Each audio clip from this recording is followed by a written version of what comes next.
Surtout Clichy super en forme.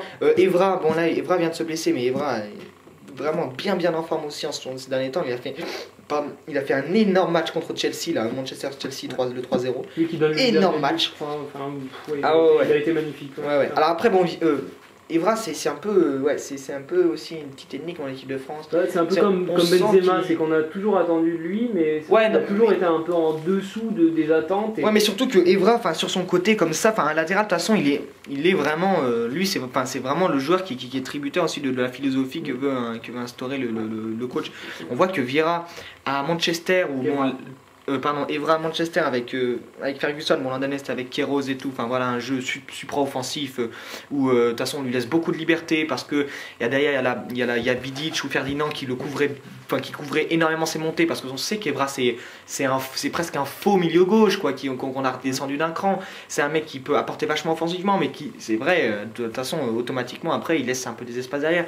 Après voilà, si c'est une philosophie de jeu, si c'est prévu, si on sait que ton défenseur central côté gauche il va venir couvrir tes montées, et ben tout va bien. Simplement en équipe de France c'était pas du tout le cas et on voit qu'il était vraiment en décalage et que quelquefois il était à l'origine de buts contre l'équipe de France parce que c'était pas bien entendu, parce que lui il monte mais en même temps on lui dit pas trop monter, en même temps il sent que c'est pas parce que pour monter, pour avoir c'est un état d'esprit aussi, c'est un truc qu'il a à Manchester, il a l'espèce de grinta un peu comme ça à l'anglaise et il le retrouve pas à l'équipe de France, il semble un peu perdu quoi. C'est un truc qui nous a toujours manqué en équipe de France par rapport à nos latéraux, c'est le manque d'animation offensive qu'ils avaient sur le terrain. Moi, on l'a vu avec Evra, tu viens de le dire, un joueur qui était très offensif avec Manchester, on entend beaucoup de lui en équipe de France et jamais on le voyait. Alors là, on va revenir au système de jeu de Domenech. L'avantage d'avoir deux milieux défensifs, c'est d'avoir un milieu défensif sur deux qui peut aller faire le boulot d'un latéral si celui-ci va se porter vers l'avant. Là, Sana Diarra qui peut aller remplacer Evra si Evra va tenter une montée et aller essayer de combiner avec ses coéquipiers devant. Le problème, c'est que j'ai l'impression que Raymond Domenech joue à deux milieux défensifs, mais dit d'un autre côté à ses latéraux, non, montez pas trop les garçons, il faut aussi penser à la défense. Donc à ce moment-là, quel intérêt d'avoir deux milieux défensifs? Mettre les barbelés quoi, tu vois. Donc, maintenant, mais on voit bien que Evra, ça lui convient pas trop quoi. Il semble un peu perdre dans l'équipe de France. Alors voilà, tout dépend un peu du jeu qu'on va mettre en place. Mais si Domenech veut changer et tout, si on décide de passer un peu à un jeu plus construit, plus conquérant, là Evra, je pense qu'il nous apportera beaucoup. Par contre, c'est vrai que dans un jeu comme ça, comme l'équipe de France nous a habitués. Je pense que Evra offre moins de garanties dans le replacement, tout ça, qu'un Abidal par exemple. C'est dommage de jouer avec des Evra, des Sagna ou des Clichy qui quand même montrent de belles choses devant et peuvent apporter des solutions devant aussi. C'est dommage de ne pas utiliser leur qualité à ce niveau-là. C'est décevant, surtout dans des visions de l'équipe de France où on en attend maintenant plus en offensive. Donc, là, en même temps, pour le poste de latéral gauche, là on voit qu'on a quand même 3 joueurs. Donc Abidal, Evra et Clichy. 3 joueurs pour un poste et ça va, il y a de la concurrence et ça va, c'est quand même 3 excellents joueurs. Parce qu'Abidal a eu un peu du mal aussi l'an dernier à Barcelone, ça va, il est bien. Non vraiment on a 3 bons latérales. Après à droite maintenant c'est un peu plus délicat. Il y a deux joueurs qui peuvent sortir du lot. Déjà c'est Sagna bien sûr. Je pense que c'est le titulaire qui après il faut quand même rappeler que Sagnol va normalement mettre un terme à sa carrière là en fin de saison parce qu'il n'arrive pas à revenir. Depuis l'Euro il n'y arrive pas. Il n'a jamais rejoué. C'est son tendon d'Achille je crois. C'est ça, il a toujours eu donc Sagnol visiblement les directeurs sportifs au Bayern, les dirigeants qui font des conférences de presse et qui visiblement le pousse un peu aussi vers la sortie quoi. Donc je crois que Sagnol en a un peu ras-le-bol. Donc à droite il va arrêter. Sagna et aussi Rod Fanny. On a Sagna, Rod Fanny.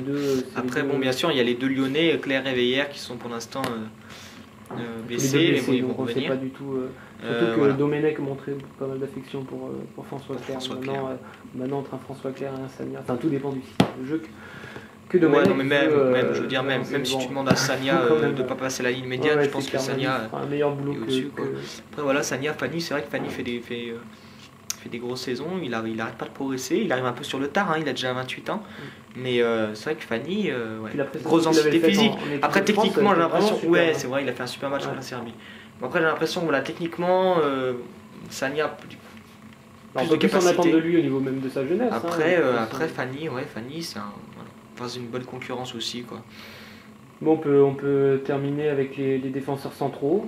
Donc, Ouais, bah là, ouais. Galas Mexès, hein, de toute façon. Galas Espérer Mexès, ouais, ça semble, ouais. Bah après, quoi. je Enfin, sais pas, t'as faut plusieurs. leur donner la chance, quoi. Faut leur chance. Enfin voilà, faut C'est- surtout redonner la chance à Mexès qui voilà, fait un match catastrophique contre l'Autriche. Après, bon, on n'a pas trop de temps là pour en parler, mais c'est vrai que Mexès c'était un peu compliqué, quoi.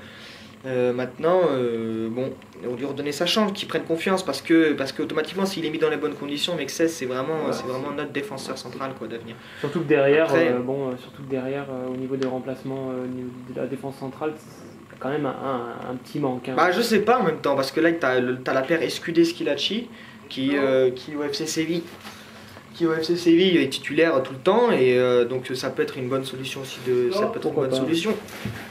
Donc bon, ouais, voilà. Enfin, après, il y a Boonsong. Boonsong, voilà, on va peut-être pas trop en parler. Ouais, C'est non, vrai que on en la parle pas. paire Escudé-Schillaci, pourquoi pas. Voilà, mais- voilà. Bon, moi j'en attends vraiment beaucoup de Galas et Mexès qui, à mon avis, est la paire défensive de l'avenir de l'équipe de France. Et puis bon, bah, on peut terminer rapidement sur les gardiens. On a toujours Lloris. Bah voilà, alors ce qu'on Mandanda, pourrait- mais là, oui, c'est ce quand qu'on- même une petite concurrence qui est intéressante. Là, ce qu'on pourrait espérer justement, c'est qu'entre les deux, la concurrence soit S'accentue. absolue jusqu'à peut-être même toute la saison, parce qu'encore une fois, on a du temps là pour ça, et je crois qu'une concurrence vraiment stricte entre les deux, mais c'est vraiment poussé à l'extrême, quoi. Voilà, toi t'as fait un mois qui était mieux que l'autre, ben, c'est toi qui vas Ouais, jouer, c'est ou même tout, ouais. imitant chacun. Enfin, voilà, en tout cas. Il n'y en a pas un qui se dégage vraiment par rapport à l'autre, donc testons-les tous les deux. Demandons-leur tous les deux de prouver toutes les semaines en Ouais, Ligue match 1 par match, c'est clair. qui sont plus forts que l'autre, pour qu'on dégage 6 mois ou 3 mois avant la Coupe du Monde le gardien titulaire, et à ce moment-là, voilà, là, on établit la hiérarchie 3 mois avant, on fait des matchs de préparation avec lui, machin et tout, il aura le temps. Ouais, Mais jusqu'à une ce hiérarchie moment-là, légitime.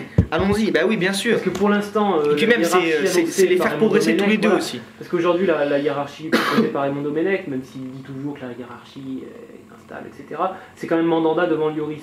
Mais c'est une hiérarchie qui est un peu décriée par certains. Bon, est-ce que Lloris ne pourrait pas faire plus que Mandanda? Donc je pense qu'il faut, tu as raison, il faut vraiment les mettre en concurrence plus accentuée pour enfin dégager vraiment le titulaire à ce poste pour la Coupe du Monde l'année prochaine. Voilà, bah on en a fini avec cette émission. N'hésitez pas à nous donner votre avis bien sûr sur le forum, comme d'habitude. Et puis on se retrouve très bientôt.